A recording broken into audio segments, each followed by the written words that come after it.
अमरीकी जज की किताब में अदालतों को सियासी मुकदमात से दूर रहने की बात की गई। आपके पास FBI समेत दीगर फोरम्स मौजूद हैं। पहले ही 18,000 मुकदमात जेर इल्तवा हैं। ऐसे मुकदमात से आम साइल मुतासिर होगा। जो वक्त आप इधर लेंगे वो साइलिन के लिए छोड़ दें। Chief justice Islamabad high court justice Athar Minallah के साबिक सदर आसिफ अली जरदारी की नाअहली से मुतालिक PTI के रहनुमा उस्मान डार की दरखास्त पर समाअत के दौरान रिमार्क्स।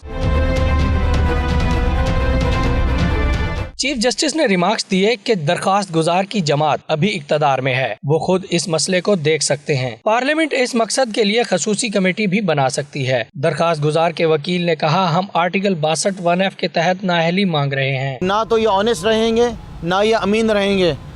इंशाअल्लाह ताला बहुत जल्द आसिफ अली जरदारी साहब अब तैयारी कर लें ये सीट खोने जा रहे हैं आप। पाकिस्तानी कौम को अब ये ज़रूर जवाब देंगे आसिफ अली जरदारी कि ये महरीन शाह नामी खतून कौन है जिन्होंने बतौर फ्रंट वुमेन न्यूयॉर्क के अपार्टमेंट्स की खरीदारी की। चीफ जस्टिस अतर मिनल्ला ने रिमार्क्स दिए कि अदालत को मुतमईन करें कि आपके पास कोई और फोरम दस्तयाब नहीं। पनामा केस में अदालत उज़्मा ने तमाम फोरम्स के बाद केस सुना। आप इन दस्तावेजात की बुनियाद पर नाअहली मांग रहे हैं जो इलेक्शन के बाद मंजर आम पर आईं। अदालत ने आसिफ अली जरदारी को नोटिस जारी करते हुए समाअत 2 हफ्तों के लिए मुलतवी कर दी।